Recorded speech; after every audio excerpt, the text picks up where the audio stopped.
today's topics are going to be going over some of the best and most influential people in the Rust community, whether it's streamers, content creators, YouTubers, as well as your fondest memories, both of the streamers, like some of the best things you've seen from them, as well as even some of the best things that you have streamed yourself, like you were just so happy you got that moment captured on stream.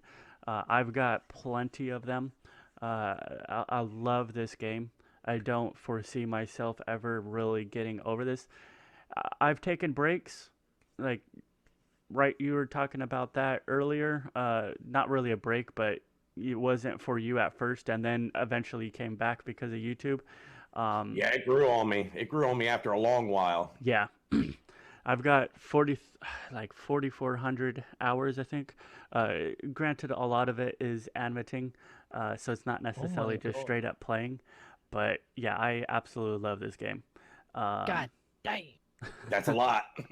It is. It is. It This is. guy's a big boy. So I'm gonna have you guys introduce yourself, and talk a little bit about what you do in Rust. PurpleCrayonnn, you know the routine, you know the drill. This is your fourth time on the Absolutely. show. We are always God always damn. happy to have you on here. You bring Loving it. amazing content to just not only just your viewers on your stream, but in these conversations. I love the going back and forth with you. So go ahead and introduce yourself and tell us a little bit about what you do with Rust and what people can expect when they follow you.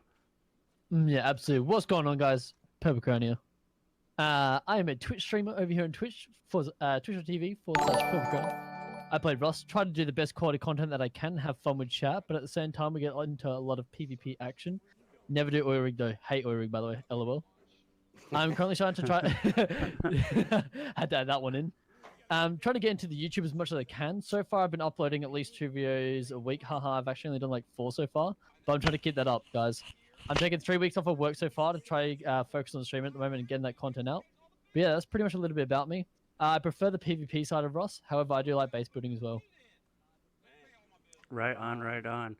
Yeah, I enjoy your stream a lot, man, because I just got turned on to you, just a little while ago, and man, you got to, you do a really good job, man. You balance everything out, man, and that's really hard to do as a streamer, I think.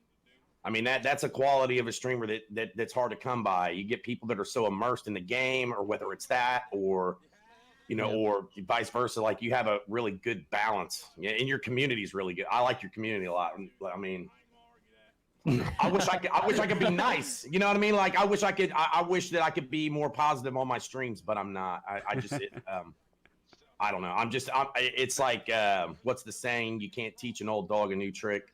So, I mean, since I'm would be a grandpa or a dad gamer or whatever they call it, I'm just old the boomer. You're But okay. but but I mean, I don't know. I've been playing this game for about 2.5K hours.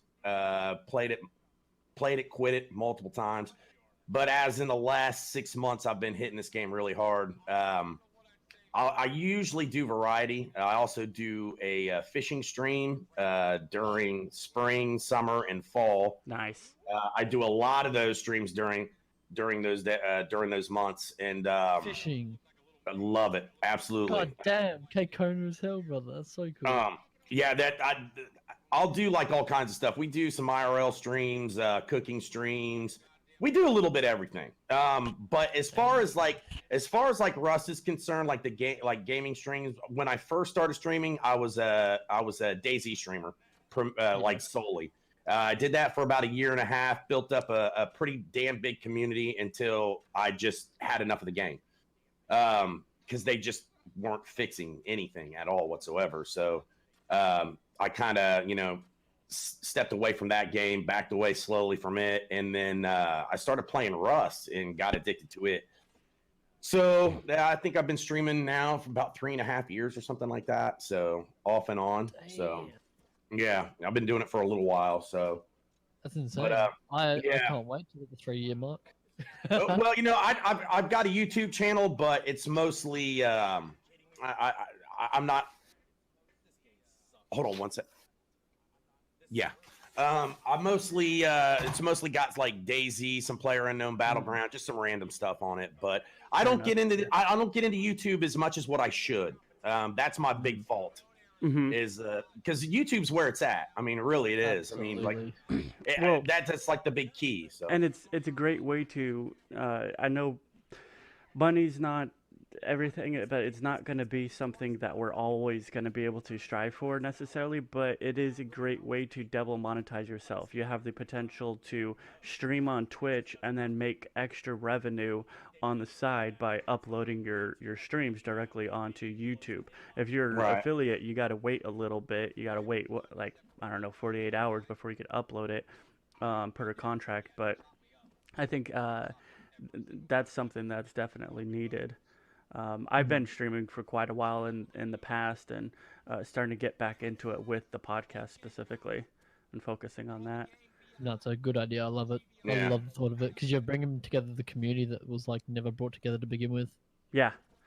Well, one of the biggest and best ways to really grow and dude, Nasty, you're just a savage. I see you running around with a rock, just chucking it at everybody right now.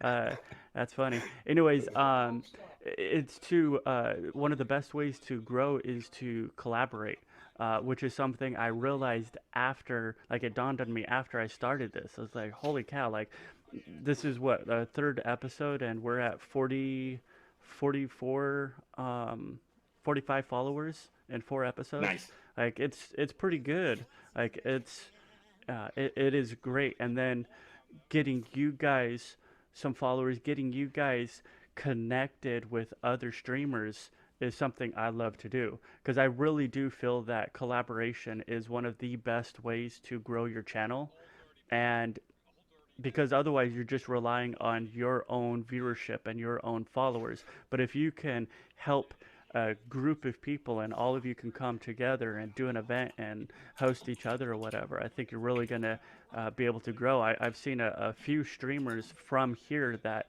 met here and started doing streams together, such as Terpsy the Cat and Becca something. And Becca's going to be back, I think, next episode in 2 weeks. So it's really cool stuff. I think everybody's enjoying it. We've got good content, good topics, a great community. So I'm really happy to be doing this. So on the topic of what are some of the best streamers that you've had in the past that you have kind of enjoyed watching or maybe got you back into Rust itself, let's go ahead and cover who some of them were. Purple, you want to go ahead and give us some of your people, your list? Yeah, definitely got to start the list with my boy PurpleCrayonnn. I mean, he's pretty. Nah, I'm kidding. He's a player. No, it's the white crown, right? White crown. Oh my gosh! Wait, let's quickly talk about this. There's a white crayon. Yeah. There's a white crayon and there's another crayon too. Green crayon, dude. Yeah.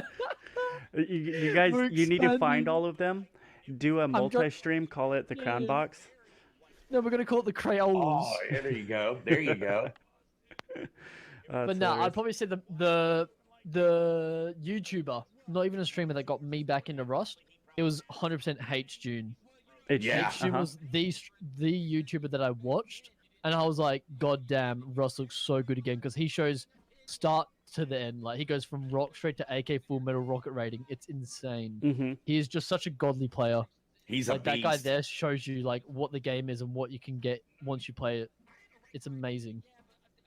100% agree. Absolutely.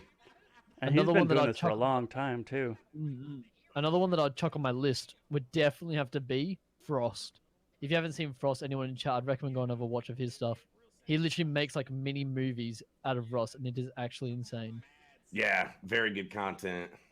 Is the mini movies, are they kind of like the red versus blue from Halo? Like it's that? Not like that. it's just he just takes it from being like an ordinary game to putting a whole story behind it, and like just the way that like his cinematics, the way he like films it, the way that he puts the like video together is just so crafted like amazingly. Like you can tell he tells a puts so story. much effort. Yeah. Right on. I think what's his name? Welyn. I think some of his Welyn, episodes that I've my seen boy. do kind of something similar to what you're describing, where he tells like a story. I think it was one episode was him finding this clan and finding a spot where he could build a raid tower and jump in over to his into their compound and just jacked all of their stuff. There were like the compound was so massive, so big that there were trees and like wooden stumps in there. So he started breaking those down, collecting wood, making spears, and then he found people to come out into the compound because they heard footsteps, and he would drop them, get their weapons, and just start raiding them from within their compound, starting with a rock itself. But going over the whole story, I think that was really cool, and I would love to see somebody make like a series where it's like an episode that you're watching, and it's all rehearsed or like there's scripts and stuff like that. I think that would be really cool to see somebody do something like that, just like the blue versus red Halo stuff. Right, nasty. What about yourself, mate? Who else do you watch? The guys that you mentioned are they're just gods, and I enjoy watching them as well. But I also go to the opposite end of the spectrum when it comes to that, and my number one would be Stimpee. Dude, Stimpee. Stimpee, Yes, I love the Stimpee. laugh. Like comedy is like, there's nothing in this day and age makes me happier than to just laugh my ass off. So, with that being said, I love Stimpee's videos because he's not really showing people like what all can be done. It's kind of more of a toxic end, and the player interaction. It's like all about the player interaction, the things that people say, what they say, what they do. Is absolutely hands down hilarious. I would say my next YouTuber would be Enardo. Oh yes, I was gonna say Enardo is freaking hilarious, man. Those guys, they just It's so funny. But those guys are like bow gods. I mean, they're just gods with it, which I wish they would nerf that. He's a spear god. Yeah. Dude, I Oh my watched him God. destroy like like a full squad with Yes. spears, like 6 spears. I'm like, what is this guy doing? And then their content is hilarious. Like the way they edit videos, it's just it's unbelievable. Like they you can tell they take a lot of time with their editing and stuff. So that's to be admired in its own right. And then I'm trying to think. Those two I watch religiously, and then you gotta have the Godfather of trap bases, Oblivion. Oh, Oblivion, yeah. He's a good I mean, yeah, he's given me. He's really informative on like running the electrical and how to set up like a basic trap base. So I know a lot of people are against the trap bases. I love them, man. They're absolutely. If you're being lazy, because there's times where you log in and you want to play, but man, you're just running and running and running. You're like, well, let's just go find a really high populated place and set up a bunch of traps, and that can keep you just as busy, So, but I like his content. He's very good. So those would be my top 3 YouTubers for sure.